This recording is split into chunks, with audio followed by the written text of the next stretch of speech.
Well, Lisa, do you want to get started? Just because I know Sure. you have another Yep. thing to go to at 11:45.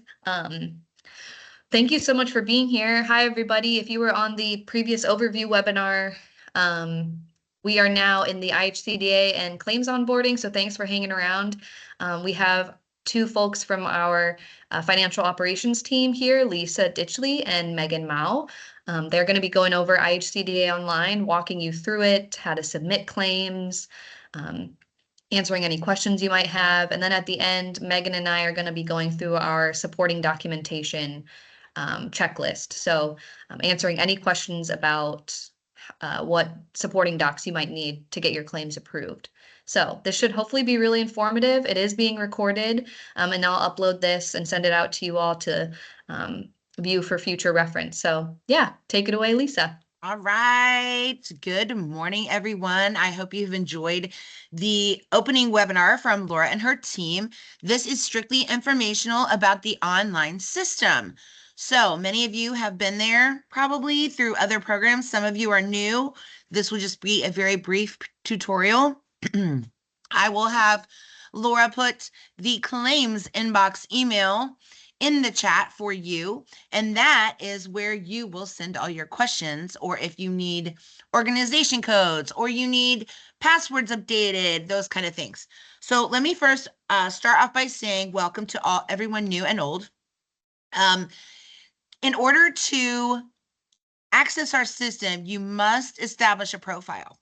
This profile needs to be in your own name, not a previous director or a previous claims person.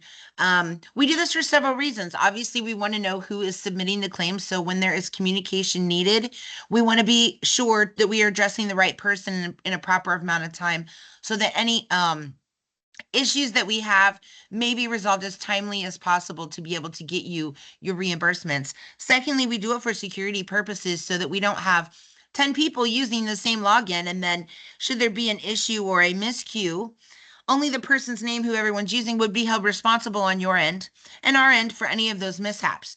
So it is best to establish your own profile. If you do not have a profile, I'm going to go over how to establish one quickly as I get ready to share my screen. For all things online claim submission, you will, where is it? Now, of course, I can't find it, right? 1 second. 1 second, everyone. I promise I will have it up here in a heartbeat. Okay, here we go. I needed 1 second to make sure I had everything corrected. Okay, so in order to access the online system, you will simply type in IHCDAOnline and you will click on that. It will take you to this home screen. This is where all the great action happens. So you will click on Authority Online. Now, if you are a new user, you are going to click this New User Register Here button. This is where you're going to actually establish your profile. So you would type in your name here. I need not put in my actual name because I already have one. Lisa Blue is what I meant to type in. Lisa Blue. All right. And then I'm going to create a username. Now, username can be anything. In this case, I'm just going to go Lisa Blue 1. And I'm going to create a password that I want to use. There is no specific amount of numeric, crazy credential stuff you need to put in. Just type in a password that you can remember pretty easily. And I'm just going to do Lisa Blue also again right there. I'm going to confirm my password, Lisa Blue again. Oh, I'm sorry. There's 7 characters and 1 number. Okay, my bad. I just meant there's no like big list of things you have to do. Lisa Blue 1. That should work. Lisa Blue 1. Lisa Blue 1. All right. Anyway, that's what you're going to do there. Now, this is the important part. Over here, enter your organization code. If you do not have someone in your organization that is aware of your organization code, you will need to reach out to the email that Laura put in the chat and just say, hey, I need to know my organization code. If you know your organization code, which I have no idea what this is going to load, if anything, it'll look something like this. And when you tap the load button, it will automatically populate in these lines below. Okay. If you do not know your organization code, please email the claims inbox and we will provide that for you. Down here at the bottom, you will need claims management access. That's really all you need access to in order to do TANF claims. If you are in other programs that we sponsor and you already have an account and you just need different access at some point, you can always email the claims inbox for that also. Then you will click on the next button. Now, I'm not actually going to establish this profile, but once you click, it will come up with this message that says, it will take 48 to 72 hours for us to get back with you. Now, ironically, this system does not actually tell us that you have put in a request for said stuff. So I get an email, an automated email, like every 3 hours of people that have asked for access, and I go through those and I give those permissions daily. If it's been a few days and you try to log back in to submit a claim, and you do not get where you need to be, then again, email that claims inbox and say, hey, Lisa, I went in and submitted a profile. Can you please give me access? This is what I need access to, TANF, and put your award number on there. That way I can automatically provide in the system access for you. Plus, I can also go into the award and affiliate you with the award so that you will have no issues going in and submitting your claims. Now, once you have established that profile, you will come to the same site and you will log in to your account.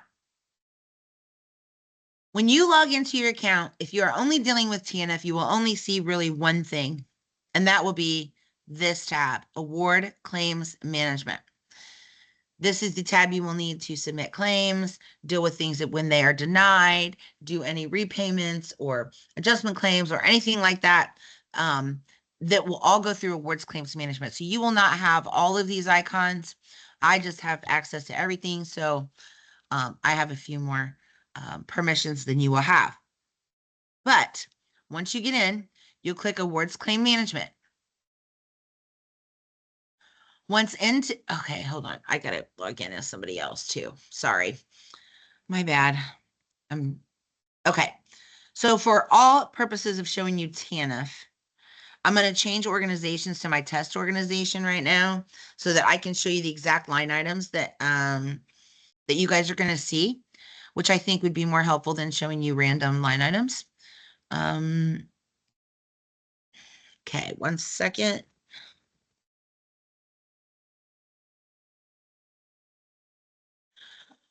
Of course.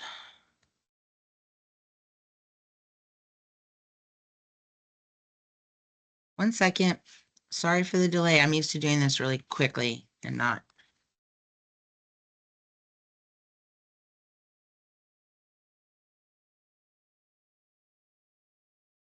Ugh.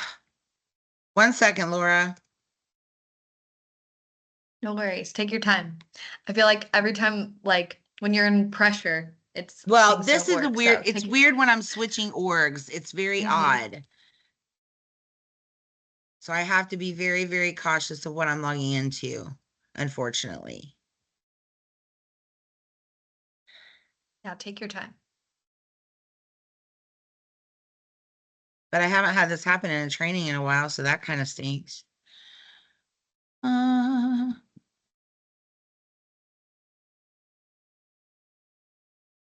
doing it on another window, just to try and make it better, easier for everyone to see.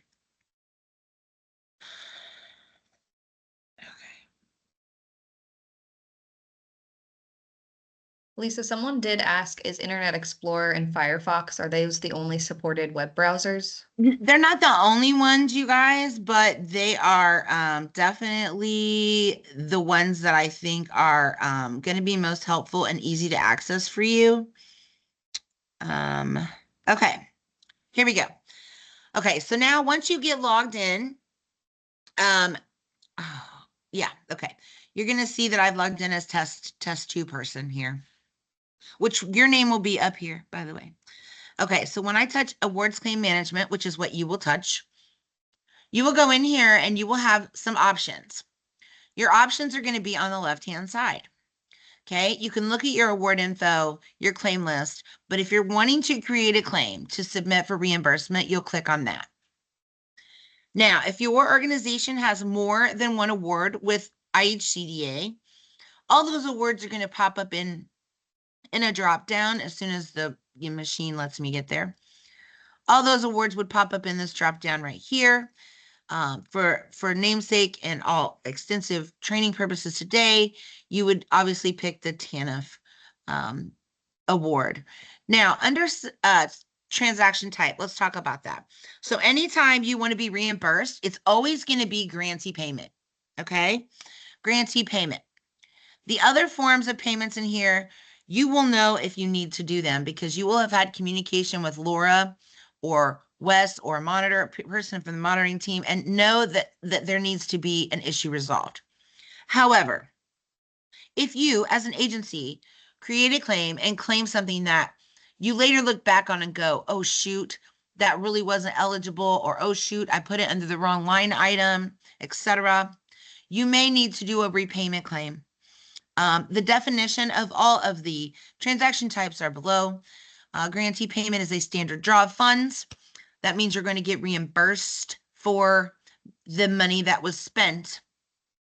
A repayment is a transaction that consists of a grantee repaying funds back to the state, to IHCDA, and then that money will go directly back into your award. So if you realize you made a mistake, as everyone in this world does during their entire lifetime, reach out to Laura and explain the mistake that you made. We can get that fixed with a repayment claim 9 times out of 10, unless it's past a closing date or some type of other extenuating date, deadline, circumstance, and we can get that fixed for you. Return of funds is usually found at the end if you're being monitored and something was incorrectly claimed, and they make you do a return of funds claim, meaning the monitoring team or a part of Laura's team, and that money will no longer go back to you. It will go into the big pot of TANF funds that IHCDA distributes. Adjustment claim, we don't like to do them ever. If you feel like you've claimed something on the wrong line item, you'll need to reach out to Laura, and Laura can work with me and we can figure that out as needed only. So mostly what you're going to need is this main grantee payment, and that is what we are going to choose today. Now, once you hit this create claim button, it is going to generate a 6-digit number. That number is as good as golden when you are talking to your claim specialist, which is Megan Mao, and she is on the phone right now in this meeting. You will get to talk to her in a little bit about claims requirements and documentation that we will need to support the reimbursements that you are claiming. When you have email communication with Megan, if she has an issue with one of your claims, she is going to cite the 6-digit number called our claim receipt number. In this case, it's 353783. So if I filed a claim and Megan needed to communicate with me, she's going to say, hey, Lisa Blue, this receipt number 353783 is being denied or is on hold because of the following reasons. And she's going to communicate with you via email to get those worked out and to get you reimbursement as quickly as possible. So always know this is our in-house reference number, and it is the best and easiest way, even when you're emailing claims@ihcdain.gov, to communicate with us about any issue that you are having. All right, so this is what I call the checkbook screen in IHCDAOnline. It's very access-based, Microsoft Access from back in the day, but it is a 2,000-foot overview of your entire award that you have been given through IHCDA. Up here, we have different types of tabs that we'll be going through. Summary, this is what I call the checkbook. Claim is where we're going to enter things into. Supporting documentation is where we're going to upload the documentation for reimbursement, and claim status is where you are going to be able to go and see exactly where your money is at. All right, so this is the summary screen. Down here, this is just like a checkbook. what you will see is the homeless prevention portion of your award, the rapid rehousing portion of your award, and you will see all of the line items that you currently have budgets awarded to you in. So you might see 5 or 6 lines in this because you're going to see financial assistance. You're going to see financial services. If you have any money in any of those things, they're going to show up. Again, if there is a budget in them, they're going to show up. If there's no budget in that line item, you will not have access to them. Therefore, there is no need for you to see them. That would create a bunch of potential errors that we do not need to open Pandora's box with on that. So in my test award, I have a $10 budget total, which is far from the money that I see being awarded in these awards. So for my $10 budget, I see that I have $3 in rental assistance homeless prevention, $5 budget in financial assistance. I think it's housing relocation and stabilization services and rapid rehousing. And then I have $2 in rental assistance, which is not going to help many people pay their rent, for a total of $7 in the bottom. So then you look at the totals, all groups. My budget is $10. I have not claimed previously. I do not have anything claimed in the current claim. I do not have a balance. I have spent 0 amount of my funds. Okay. Claim percentages can always be found here if you're looking for benchmarks.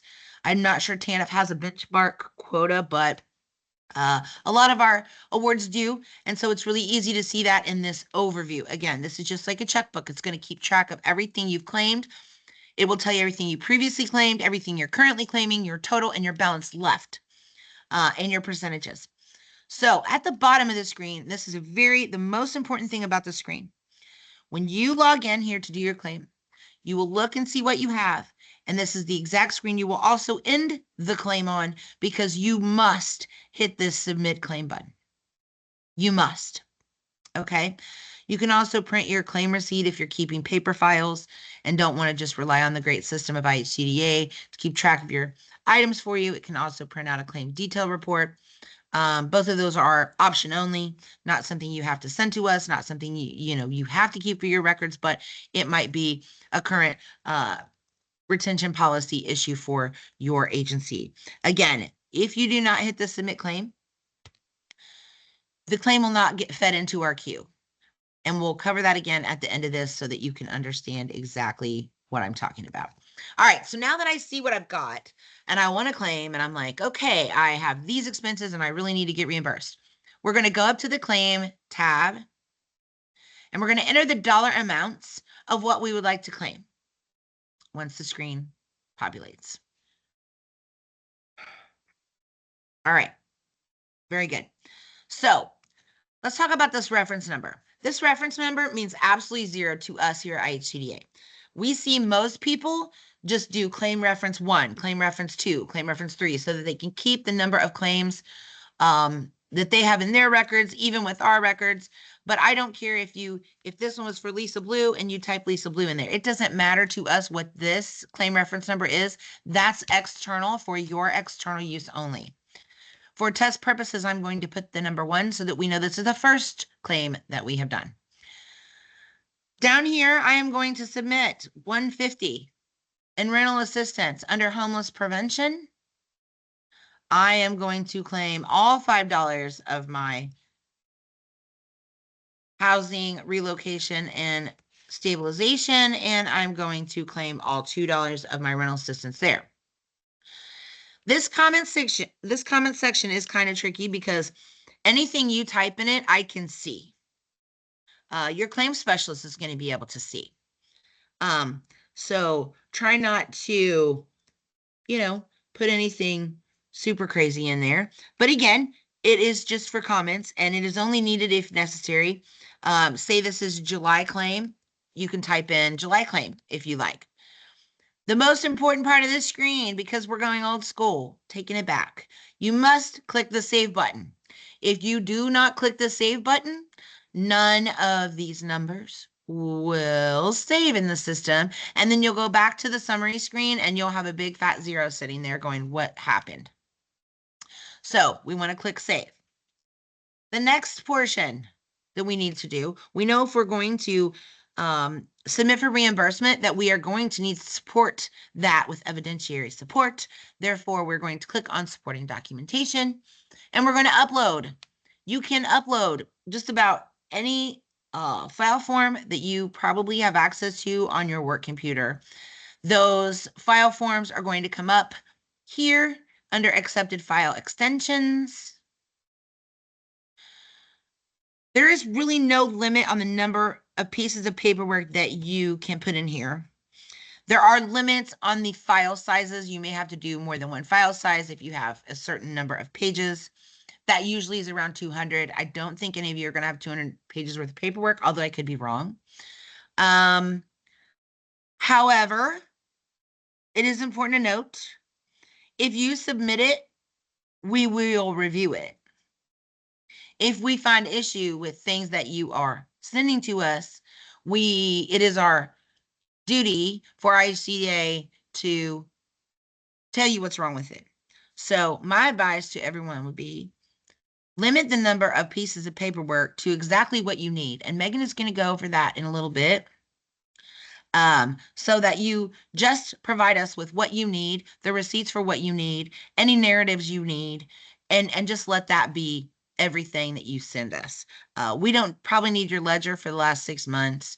We don't want to have to go through stuff that that we don't need because it just takes away time that can be processing your claim, going through accounting, reimbursing you. So with that being said, I always go to choose file first just because. And I am going to put this in there just for sake of you seeing it.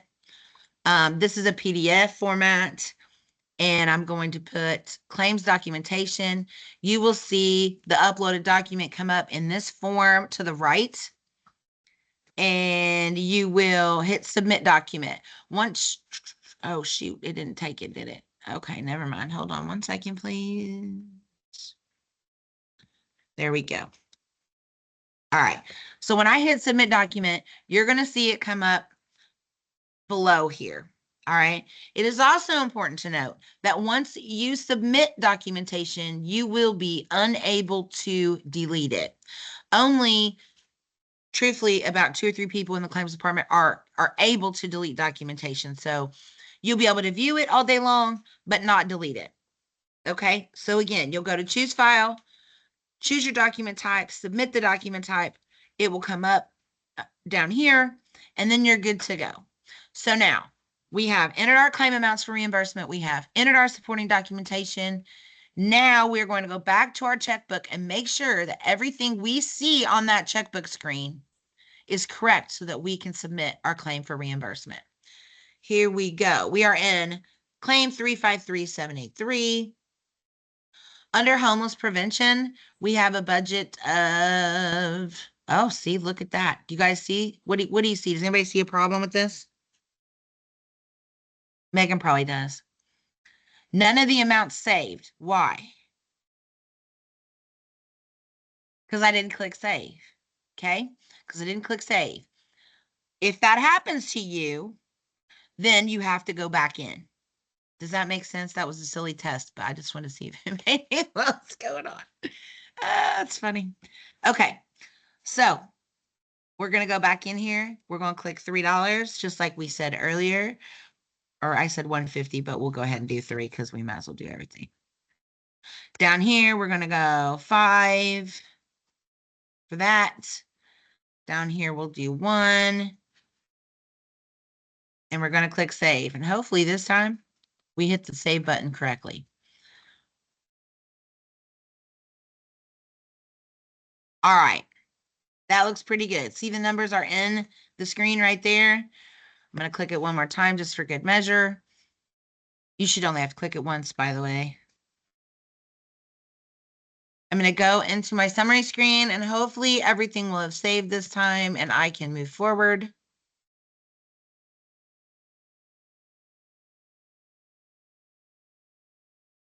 All right, here we go. Down here, you'll see I had a budget of $3 in rental assistance.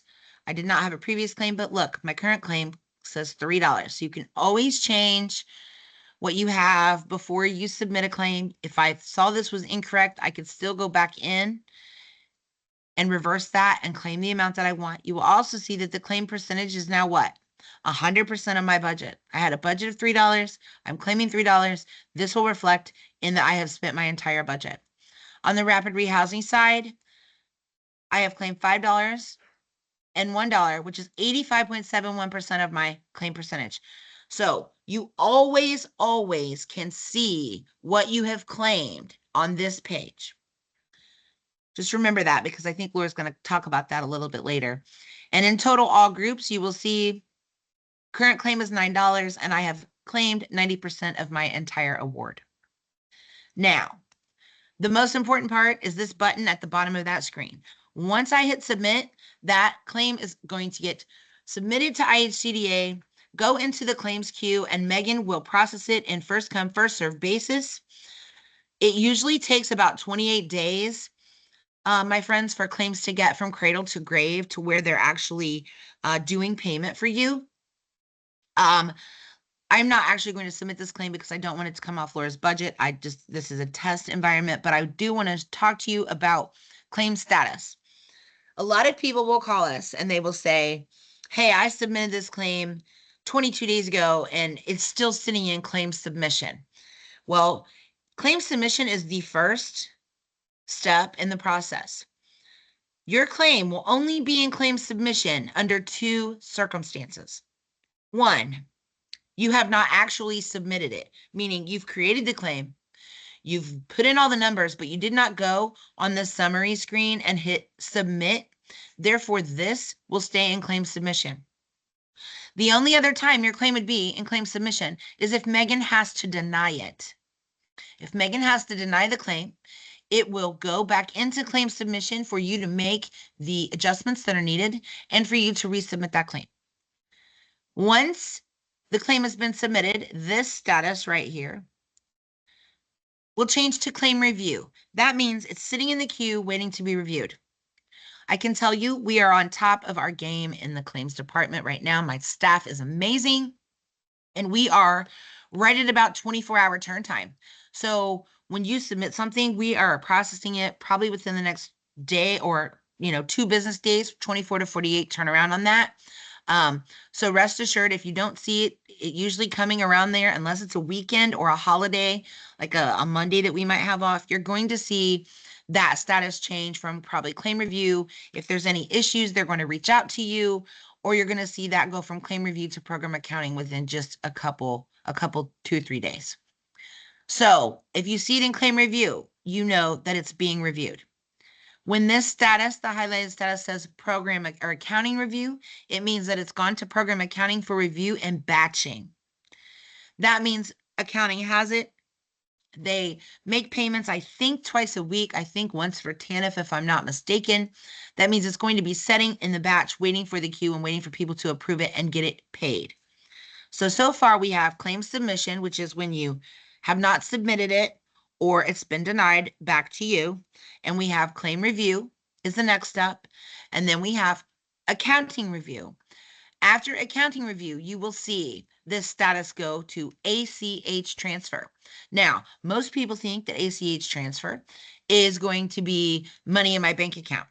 That unfortunately is not what that means from IHCDA. It means that it is batched and we're waiting on payment approval people to push the button. Okay. And then after that, you're going to see completed. And that means it has currently reached your bank account and you have been reimbursed for your claim.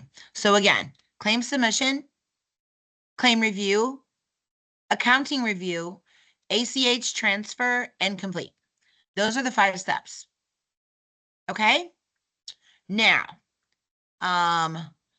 let's talk about this out here a little bit, because if you get a claim that has issues and Megan has to deny the claim, I know Laura wanted me to talk about this. When you log in to IHCDA at this point, we're going to go here.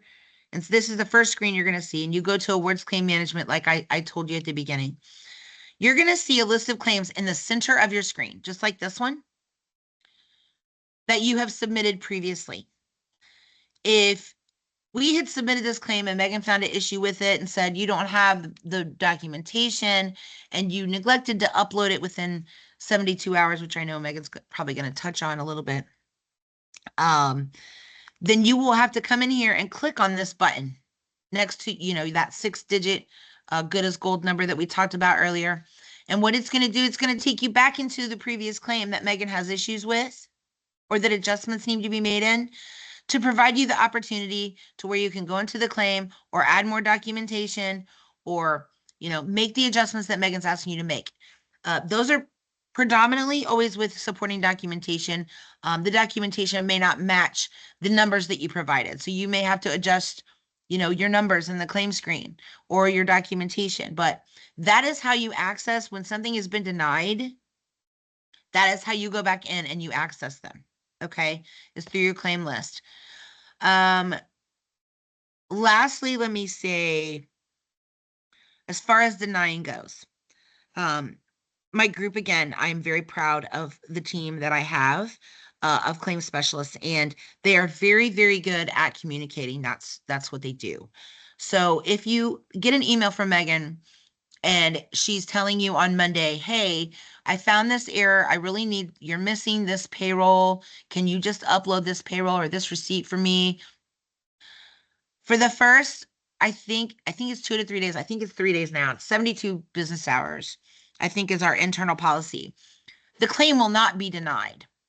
It will just be on hold until you upload that documentation. She will only deny it unless there's everything wrong with it. Then she'll deny it immediately. But if it's missing a piece of documentation, she's going to give you a few days to go back in, click on this button, and add what you need to add before she denies it. Is it a big deal when a claim gets denied? Not really.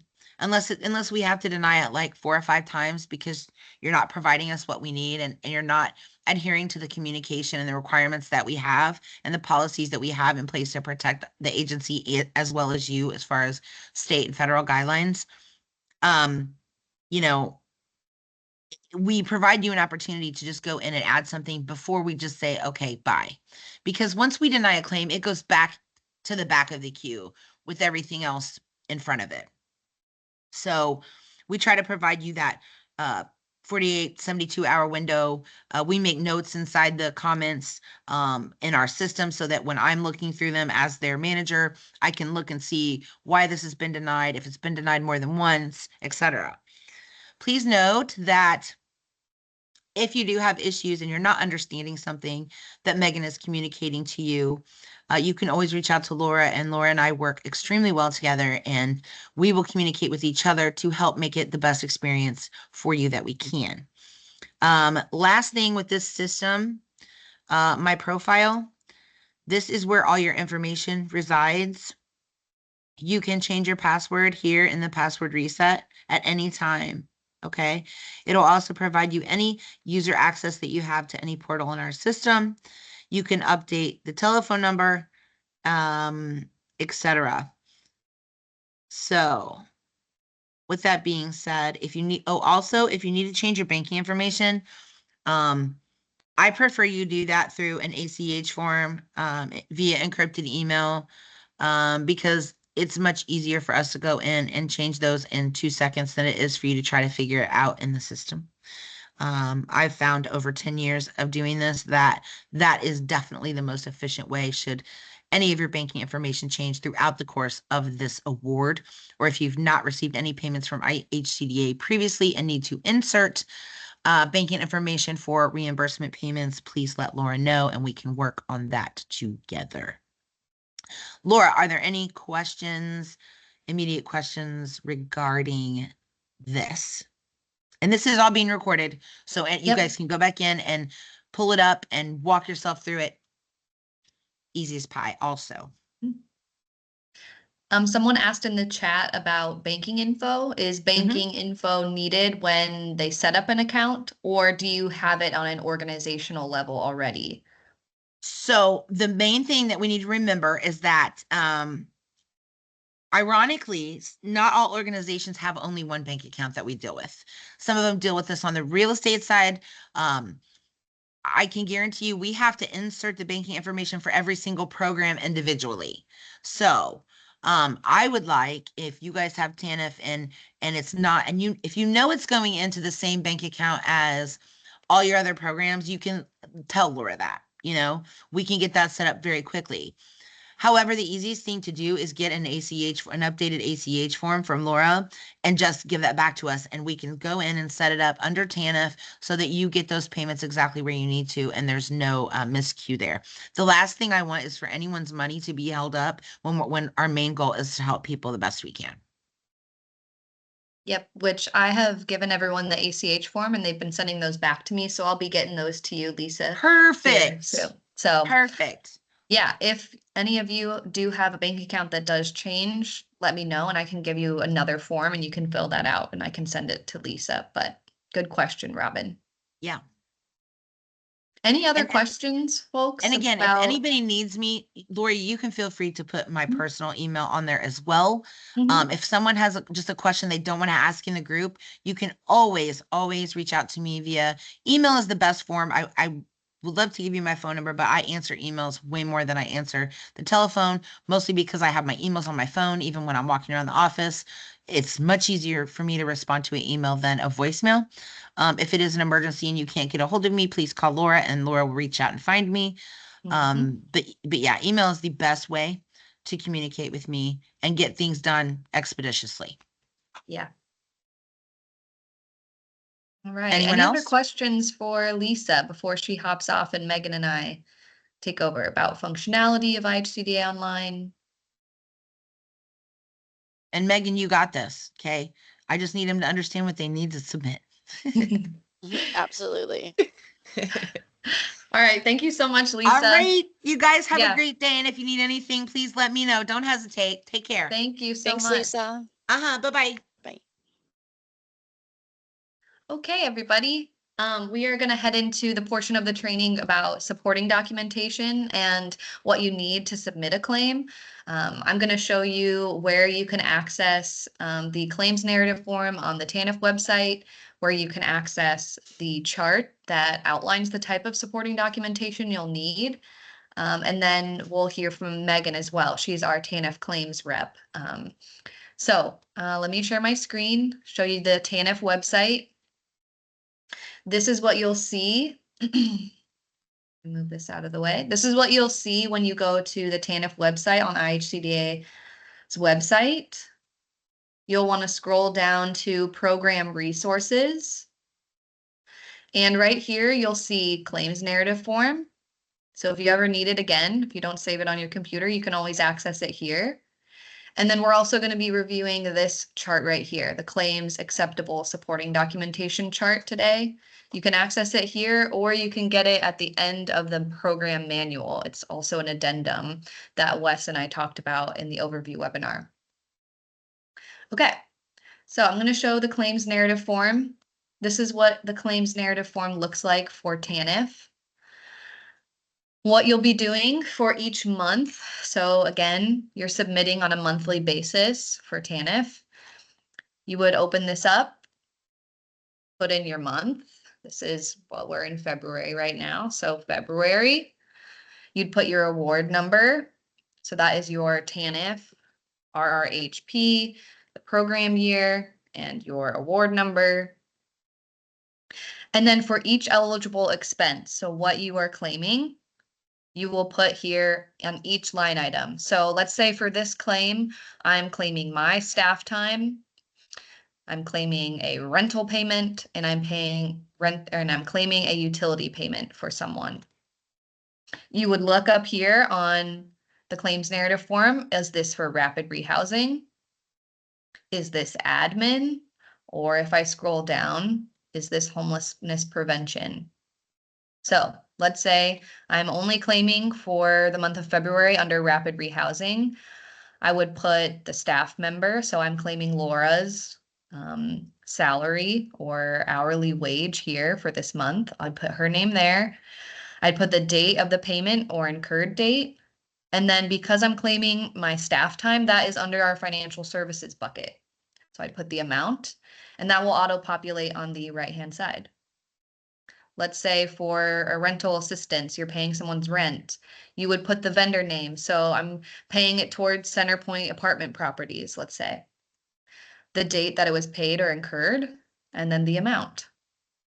Similarly, for a utility company, you'd put that here, the date and the amount. Any questions, or Megan, maybe any notes about the claims narrative form? It's pretty simple, but that is that. You'll want to do that, fill out one of these forms for each month. Okay. Then moving to claims acceptable supporting documentation chart. This is at the end of the TANF manual, but it can also be accessed in PDF form on the website. So again, as we mentioned in the overview webinar, this is a chart that outlines the type of supporting documentation you'll need for each eligible expense. We do have a note here that while we are requiring you to submit proof of cost incurred, so this first column, it's also strongly encouraged to submit proof of cleared payment. Because let's say at the time you are monitored throughout your award period, the monitors will eventually look for that proof of payment. They will want to see that. So it is strongly encouraged to submit proof of payment, but in order to get your claim approved, this first section under required cost incurred is required. Okay. So we're going to walk through this, and if you have questions about types of documentation, let me know. Let Megan know. She can jump in too if you have any other notes. But we'll start with rental payments. So on this left side, you'll see this is the type of eligible expense. And what is required is you provide one. So you don't have to do both of these bullets, just one of the following. A copy of the lease that's detailing the charge for the rent or the security deposit or last month's rent, or the official written communication from the landlord indicating the charge for rent. For rental arrears, you'd provide one of the following. This is an itemized ledger from the landlord listing each month of rent arrears. So we have had, I know Megan can attest to this, we have had some folks, same with utility arrears, just submit a invoice that has an amount, but it doesn't itemize the months of what rent arrears are you actually paying for, what months of rent are you paying for, what utility arrears, what months are you paying those utility arrears for. That is crucial. We need to see each month that it's paying for. Or it could be an email or other written documentation from the landlord indicating need to pay for those arrears. It's important too, if you go that route, that the landlord is stating, we need Laura's rent for January, February, March, and April arrears. All right, moving to financial assistance. Laura, can I interrupt you just for a second? Yep. I Of just course, want go to for it. answer Robin's question just because we Oh yeah, kind of please, went past please. that. Robin, as far as the month, it is the month of expenses. So like we're in the month of February, so your February claim will be due by March. So your February expenses, you would have February at the top, and then all of your dates in the paid or incurred column should also be a February date. As far as the documentation needing to be in the order the expenses were listed on the narrative, that is not a requirement, but it makes it much, much easier for me. So it's not like I'm going to deny your claim if it's not in order. Just keep in mind, the harder it is for me to review your claim, the more likely it is that I will, miss something that actually is uploaded, which could delay, getting the actual payment to you. And on my end, what I do is I mark it. So like once I see, okay, you submit an expense for $500, that supporting documentation is there. Awesome. So I highlight it to know for me that I I reviewed it, it was okay. That way, if something is out of order, then at the end, if I've still got, 2 or 3 payments that I feel like I'm missing documentation for, before I reach out and say, hey, we don't have this, I'll go back through the documentation, to make sure it truly isn't there. So yeah, if it's in order, it's easier for me, but your claim will not be denied if it's not. Thanks, Megan. Thank Bria, you, you Laura. have a question?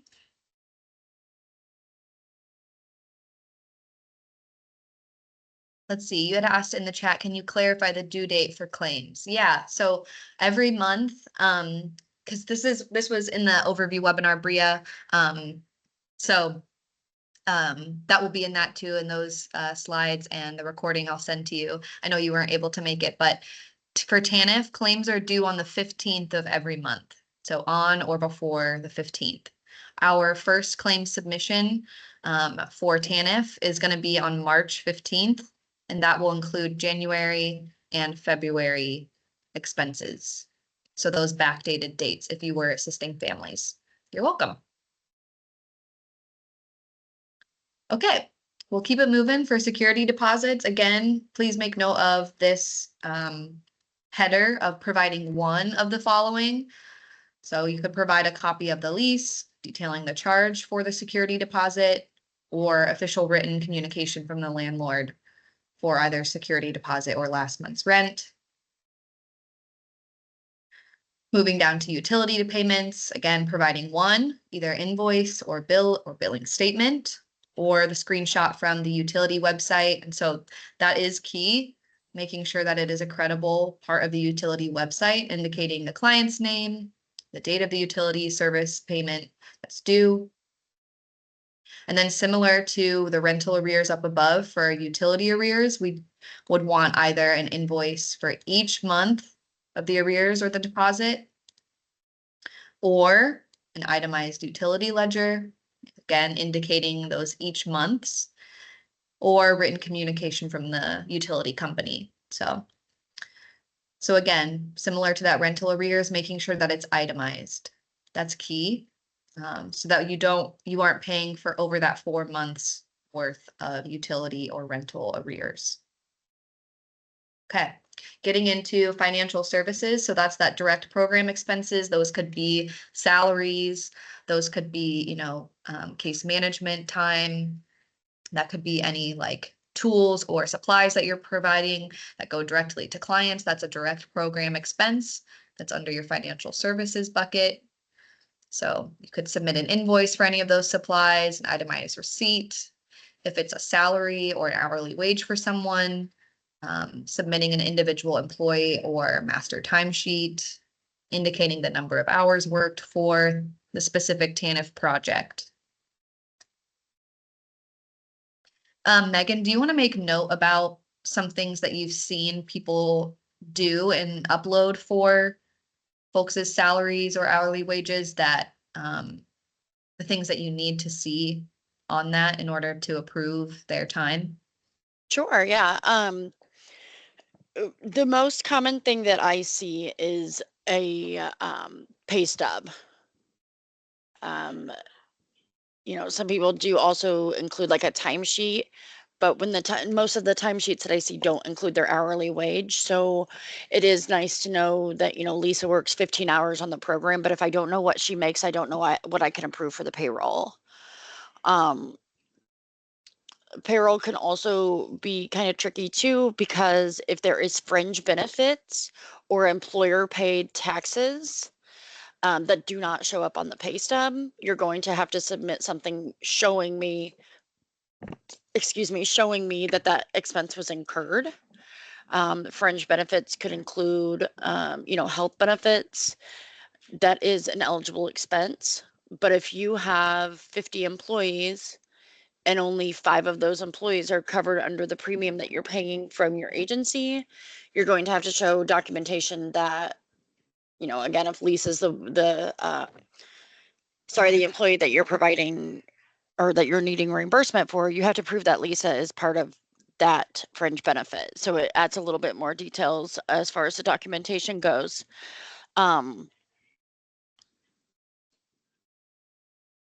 Robin, I want to add something to what Bria responded to with your question about if we pay rent on January 20th, do we report it as January or February? So with this program, with a lot of our programs, and this is why the column is listed as paid or incurred date, if you get, you know, a request from a landlord on January 20th to pay this individual, you know, whatever amount this individual needs to be able to be moved into the unit, that's technically when you incurred the cost. But if everything else show, you know, like if you physically write the check in February, that's when that cost was incurred. Or yes, that's when that cost was incurred or paid. I'm sorry.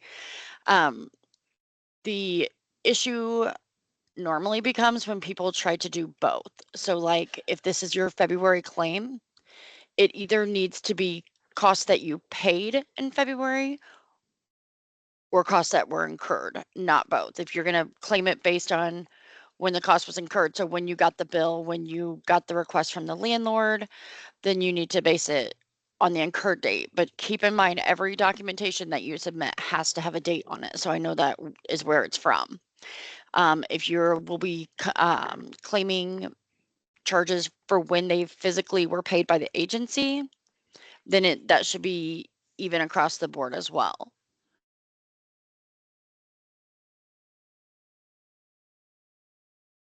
Awesome. Thanks, Megan. Mhm.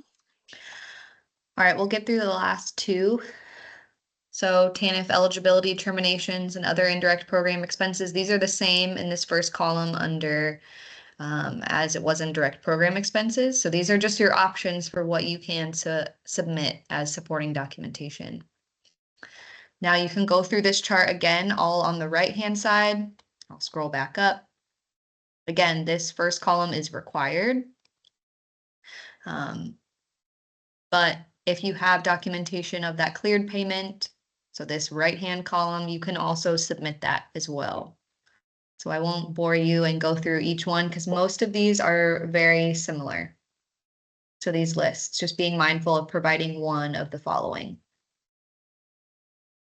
And again, that is going to be under that supporting documentation tab in IHCDAOnline.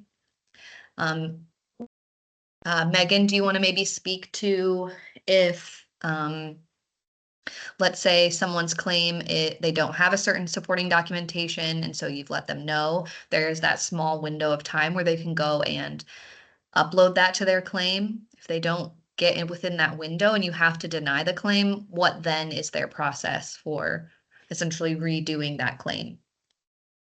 Of course. Okay. Like Laura and Lisa mentioned earlier, the only time I will deny a claim the first time I review it is if the amount has to be changed.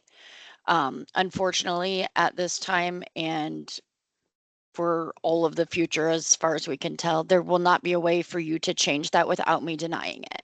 So if either the wrong amount is claimed altogether for a total, or if maybe one of the amounts was added to the wrong line item, I don't have a choice but to deny that back to you for that to be fixed.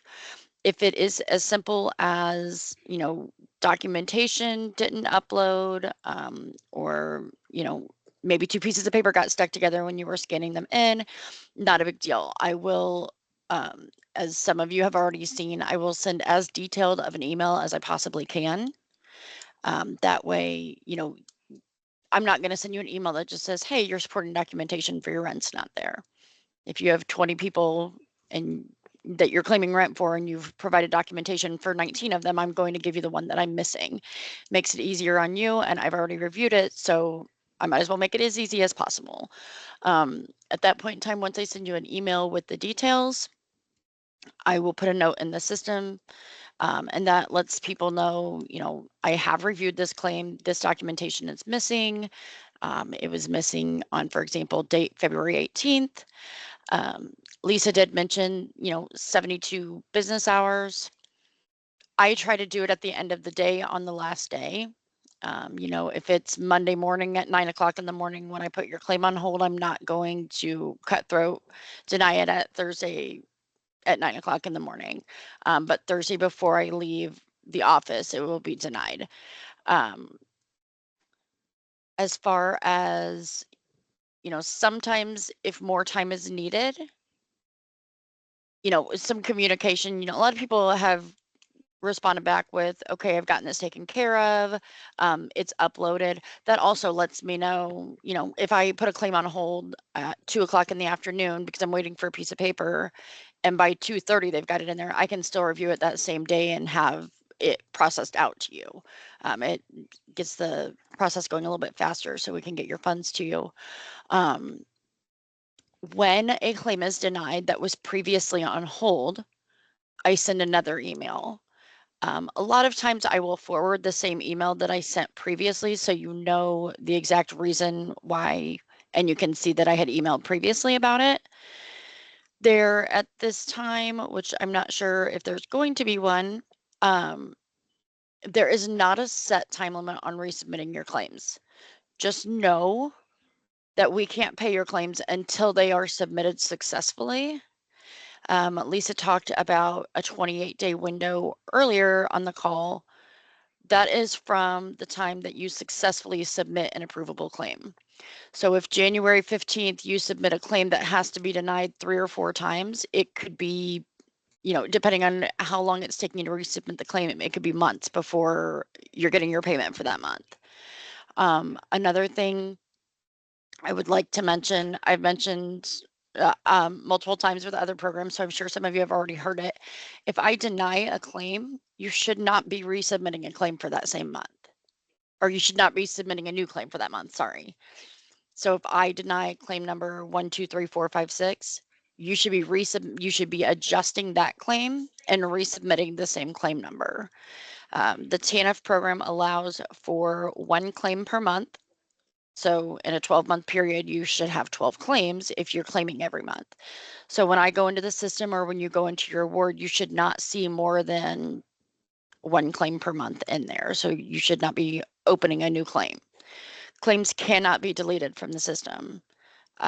Lisa did mention that there is like 1 or 2 people in our whole admin distribution that can actually delete claims.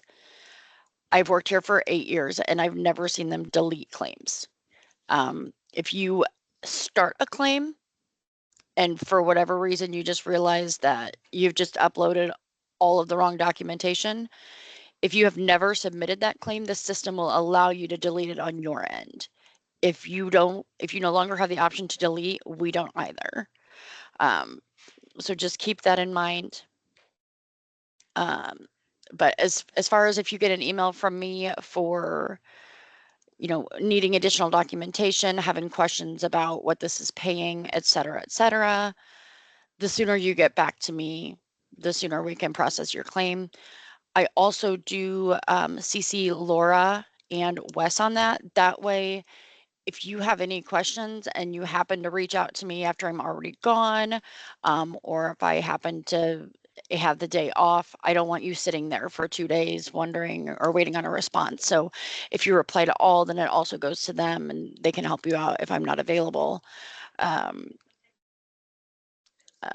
don't know what else I was going to say. There is something else. Would you be able, I know we're a little bit over time, but if people are able to stay over, I did have one more question for you that might be helpful for folks. Okay. If, let's say, I know we've seen this before, let's say, in my example of putting CenterPoint Properties, that's the property management we're working with, on the narrative form, and I've got 10 families that we're housing in that same apartment building. Can you provide some best practices for folks to help you delineate so that you can match the narrative to the documentation that they're providing, so you're not looking at 10 line items for CenterPoint and not knowing which it refers to? Great question. Yes, I'm seeing a lot of that.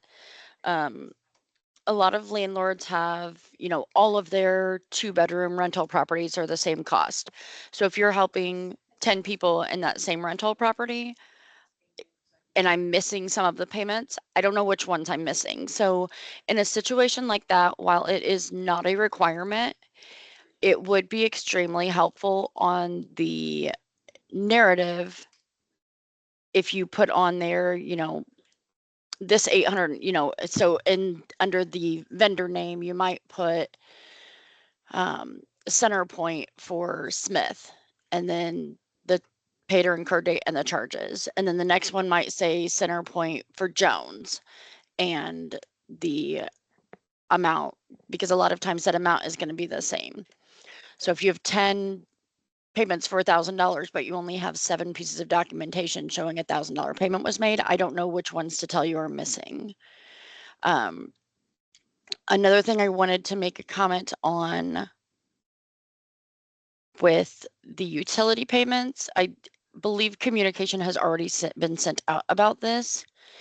If you have a utility bill that has a payment plan on it, the amount of the payment plan cannot be included as current charges. That more than likely covers more than 4 months already. If you can show, you know, maybe they have a payment arrangement and it doesn't include more than 4 months, if you can show that payment arrangement doesn't include that more than 4 month charge, then you can submit that. Also, I know from experience, I'm working with this job, sometimes the utility companies will not give you a breakdown. Handwritten breakdowns of utility charges are really not something that we accept. I don't know if that includes current charges only, if that includes a past due balance, if that includes a payment arrangement, if that includes budget billing. I don't know what that includes if I don't have the actual invoice or the breakdown from Duke or from AES or whoever the utility company is. So just keep that in mind. While we do need a specific breakdown of the months that you're covering, that is something that needs to come from writing from that agency. That also goes for rental assistance, but utilities assistance seems to be the doozy on that one. Thank you so much. That's really helpful. Just keep in mind, I don't want to make your job more difficult by any means, but the more details that you can give me, the faster and the easier it's going to be to review your claim, the less questions I'm going to have. Yep. And two, if you are trying to figure out what you should submit or if what you're submitting is eligible, please send those to either Wes and I before you submit, and we'd be happy to look at them. So if you have questions about it, please reach out to me and Wes. We'd be happy to do some TA and help you with those too. I know Wes is very open to that. So, all right, we are a little bit over time. So does anyone have questions about what we shared today about supporting documentation, the narrative form, anything that Megan can answer questions for?